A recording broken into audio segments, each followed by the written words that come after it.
Muscle cars were never just about speed. They were about rebellion, noise, presence, identity. In the 1960s, America didn't just build powerful cars, it created a culture.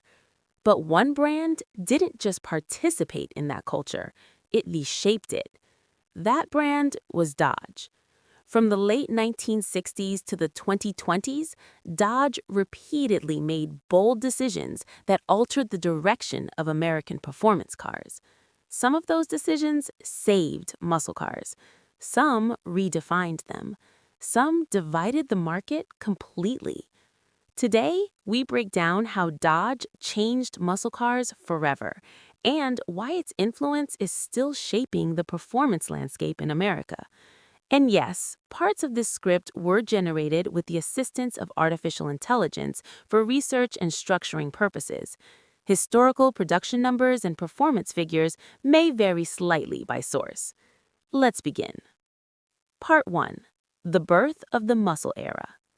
The muscle car formula was simple: mid-size body, big V8 engine, affordable price, straight-line performance. Pontiac is often credited with lighting the fire in 1964, but Dodge responded quickly.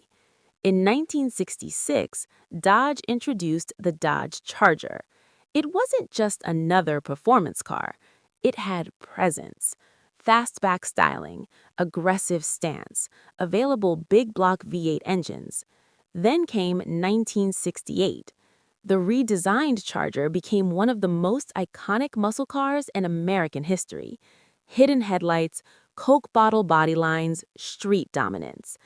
Dodge wasn't just building fast cars, it was building attitude. Part 2. The HEMI Revolution.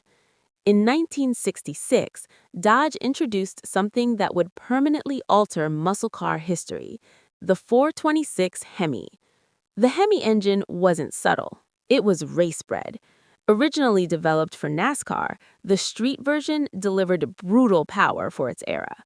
When Dodge dropped the 426 HEMI into models like the Dodge Charger and the Dodge Challenger, it created legends. The term HEMI became more than a specification.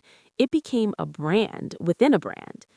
Dodge understood something early: branding power matters as much as engineering power. That idea would return decades later. Part 3. The Challenger and the peak of the era. In 1970, Dodge launched the Challenger. Built to compete with the Mustang and Camaro, the Dodge Challenger arrived late but strong.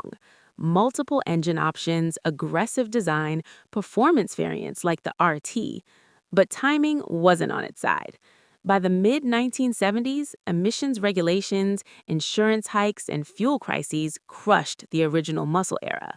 Horsepower numbers dropped dramatically. The golden age was over. But Dodge never forgot it. Part 4. The muscle car collapse.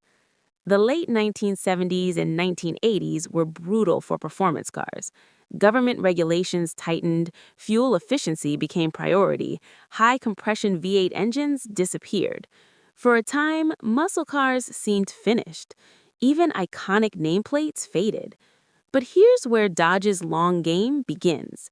Instead of abandoning performance identity completely, Dodge preserved its heritage internally. And that patience paid off decades later. Part 5. The 2008 Resurrection. In 2008, Dodge did something bold. It revived the Challenger, not as a modern reinterpretation, as a retro-inspired, unapologetically large American coupe. The modern Dodge Challenger wasn't trying to be European. It wasn't lightweight, it wasn't subtle. It was nostalgic power.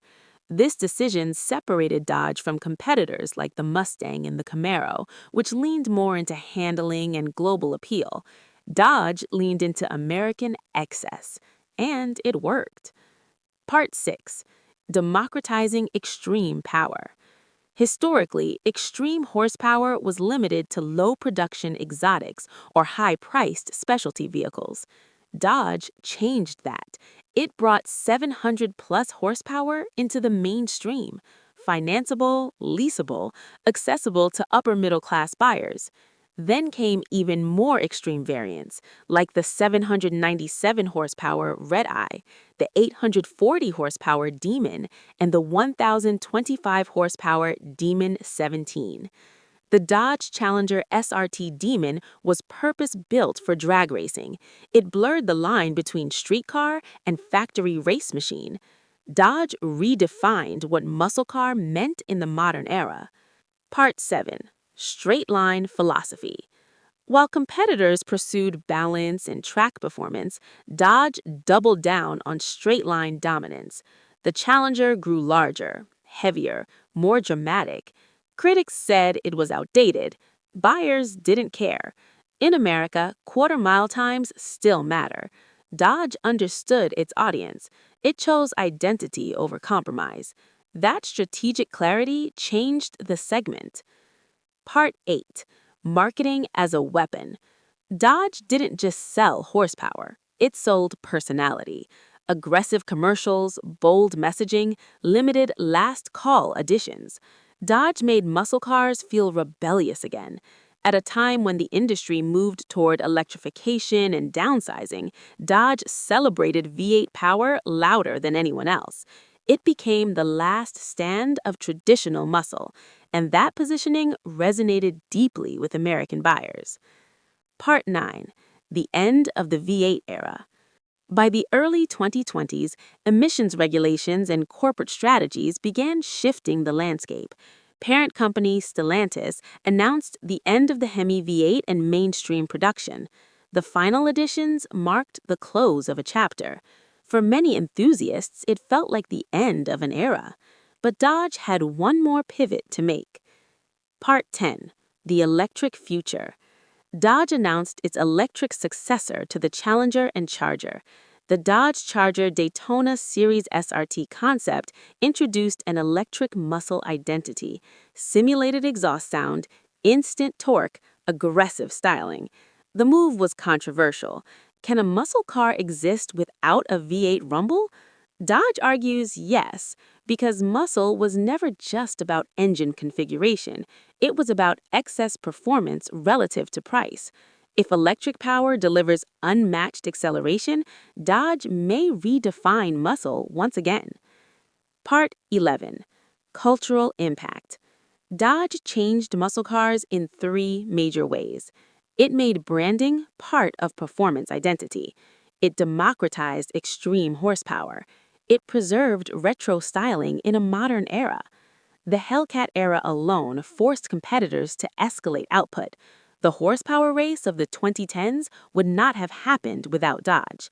Even critics admit this. Love it or hate it, Dodge shifted the entire market. Conclusion: forever changed. Muscle cars began as affordable speed machines.